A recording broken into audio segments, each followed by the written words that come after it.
Hello friend, welcome to our YouTube channel economics study point. मैं इस video के माध्यम से प्रेजेंट कर रहा हूं एक क्वेश्चन वीवीआई क्वेश्चन का सलूशन जो कल का एग्जामिनेशन जो 28 तारीख का है काफ़ी इम्पोर्टेंट है।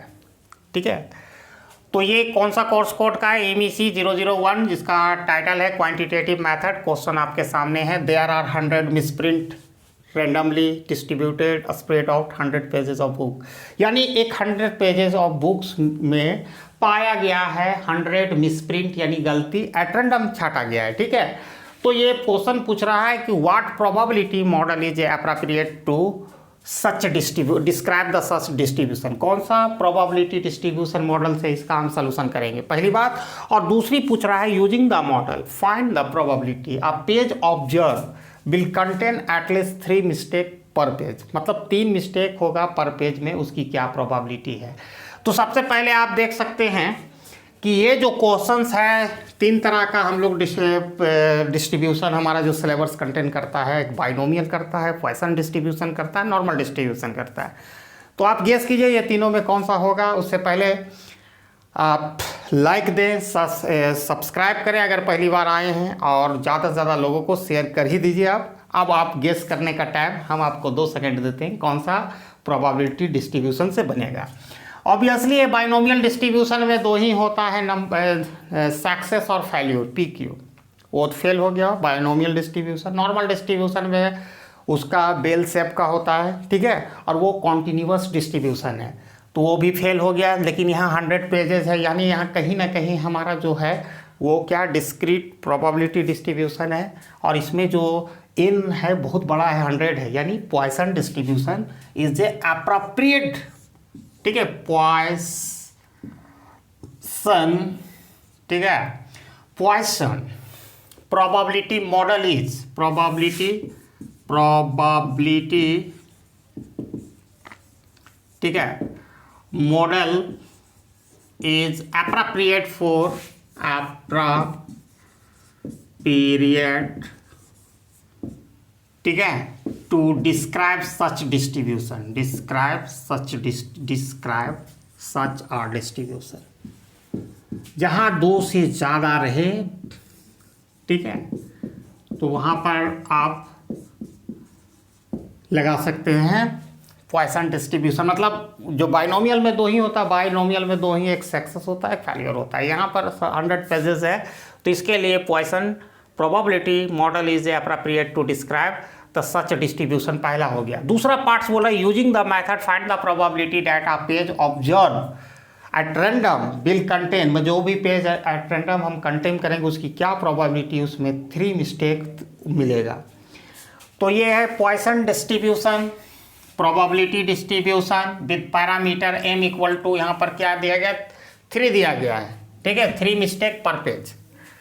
तो पॉइसन प्रोबेबिलिटी डिस्ट्रीब्यूशन, और इसका एक ही पैरामीटर होता है m, distribution with the parameter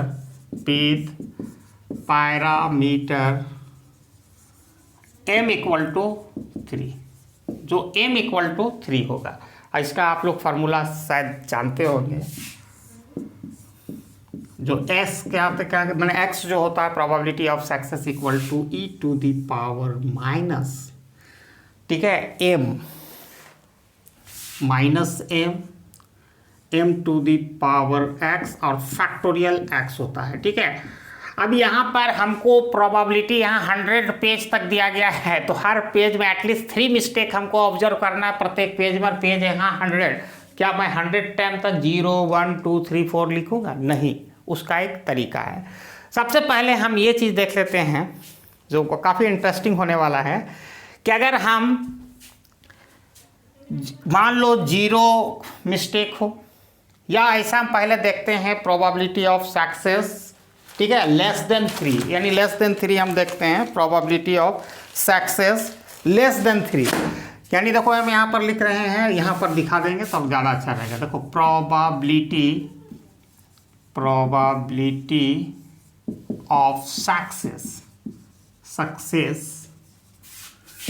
less than 3, यहाँ समझने की कोशिश करना। ऐसा क्या है, बोल रहे हैं 100 पेज तक, लेकिन हम यहाँ probability of success less than 3 is a given one, जो ये दिया जाएगा तो हो सके ऐसा भी हो सकता है कि कोई पेज पे कोई गलती ना हो, एक भी वर्ड ना हो। फिर ये क्या होगा, लेस देन 3 है तो हम 2 तक तो जा सकते हैं, 2 तक तो हम जा सकते हैं, इसमें कोई दिक्कत नहीं। अब उसके बाद क्या करेंगे, प्रोबेबिलिटी हम निकालेंगे, प्रोबेबिलिटी ऑफ सक्सेस एटलीस्ट 3, यानी P जो होगा यहाँ पर P क्या है, लेस देन 3 होगा। और वहां पर जब हम करेंगे later on part of this video, तो एटलीस्ट कम से कम 3, अधिक से अधिक 4 भी हो सकता है, डॉट डॉट 100 भी हो सकता है। तो 100 तक निकाल तो सकते नहीं है, तो पहले हम 3 का निकाल लेते हैं, लेस देन 3 2 तक।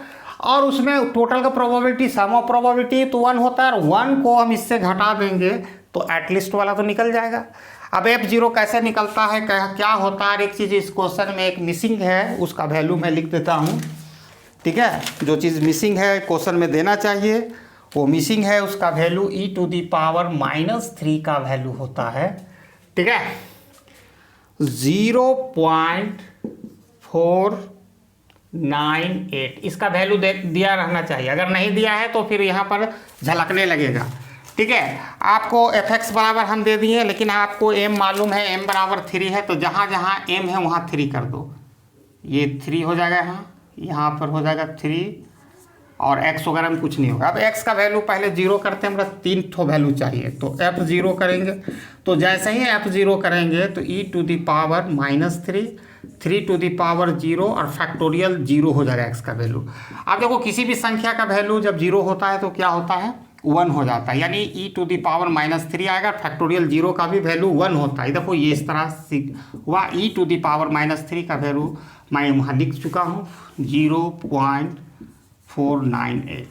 ठीक है, दूसरा है 1 लेके चलेंगे, हमारा 3 सब वैल्यू चाहिए। तो अब जहाँ जहाँ हमारा x होगा वहाँ 1 कर देंगे। देखो x यहाँ है तो यहाँ 1 हो जाएगा, यहाँ 1 हो जाएगा, तो e⁻³ एज इट इज रहेगा 3⁻1 और फैक्टोरियल 1। तो फैक्टोरियल 1 का भी वैल्यू 1 ही होता है, और 3, तो यानी 3 इंटू और e⁻³ का वैल्यू 0.498। अब इसको मल्टीप्लाई करेंगे, तो मैं ऑलरेडी करके रखा हुआ हूँ, तो आएगा 0.1494।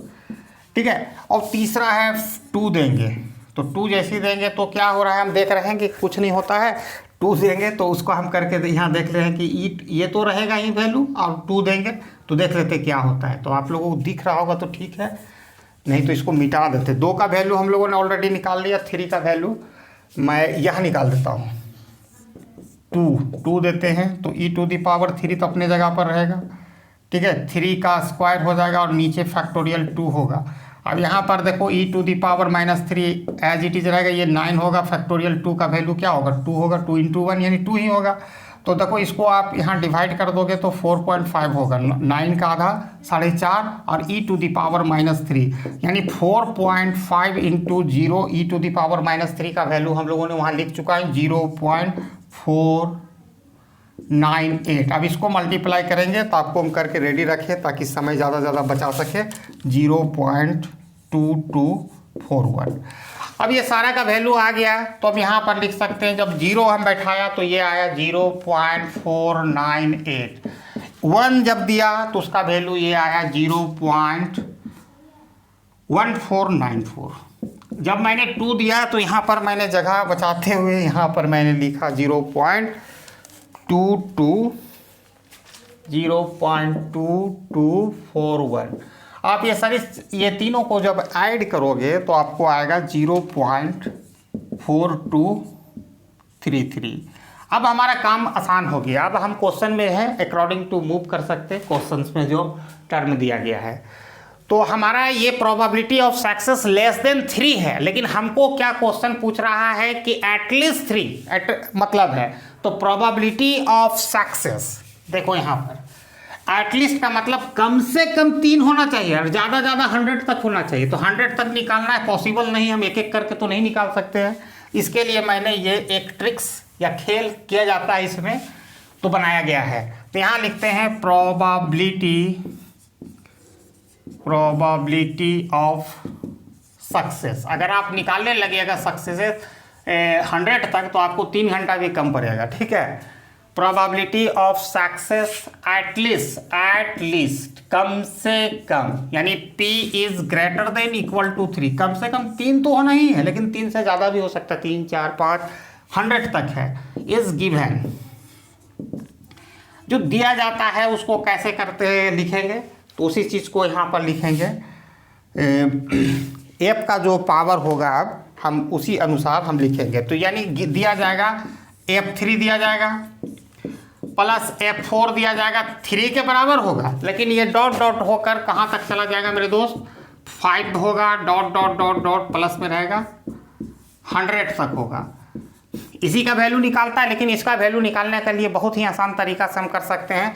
अगर हम टोटल मान लें F1 से 0 से लेके F100 तक 1, और उसमें अगर हम ये वैल्यू घटा देते F0 3 तक 2 तक का वैल्यू, तो आराम से हम 3 से बड़ा वैल्यू तो निकाल लेंगे, F0 plus F1 plus F2। यह समझने की बात है। अगर हम total probability, sum of probability always 1 होता है, 1 में अगर हम 2 तक का घटा देंगे 1 में, तो ऑब्वियसली हम 3 से बड़ा यानी एटलीस्ट 3 यानी P equal to greater than 3 का वैल्यू हम तो आराम से निकाल देंगे। या आप दूसरी भाषा में समझने का प्रयास करें, अगर 10 हमारा टोटल है, ठीक है, और उसमें हमको बोल रहा है एटलीस्ट 2 यानी 2 से बड़ा बोल रहा है, या 3 इसी में ले लो, 3 से बड़ा बोल रहा है, P equal to greater than equal to 3 at least 3। अगर हम इसमें 2 घटा देंगे, ठीक है, तो जो वैल्यू हमारा बचेगा 8, तो वो इसके बाद वाला वैल्यू जो आएगा 2 के बाद 3 इक्वल टू 3, तो 3 आएगा, 4 आएगा। तो इस तरह हम यहाँ कर रहे हैं। अगर हम 1 में total sum of probability always 1 होगा, तो उसमें हम इतना घटा देते, तीनों का वैल्यू हम लोगों ने लिखा था 0.4233। अब इसको आप घटा दोगे तो एक वैल्यू आएगा सिंगल फिगर में, वो 0.57, ठीक है, 67। ये हमारा जो वैल्यू आ गया, it is the probability of success, यानी प्रोबेबिलिटी ऑफ जो पर पेज कंटेनिंग करेगा 3 मिस्टेक का प्रोबेबिलिटी जो है इतना है। इसको परसेंटेज में आप करना चाहे तो 57.67% होगा, ठीक है। पहले मैंने क्या किया, 2 पेज का निकाल लिया, मैंने 2 पेज तक मैंने लेस देन 3 का निकाल लिया, 3 से कम, और उसके बाद उसको टोटल में 3 के बराबर या 3 से बड़ा को घटाकर मैंने ये निकाला। आई होप कि you got the thing I discuss under this video, and share as much as you can, and thanks for watching my video till in, and wishing you best of luck for tomorrow paper, and once again wishing you meet a great luck in tomorrow paper scoring maximum marks, and thanks for watching my video till end. Jai Hind.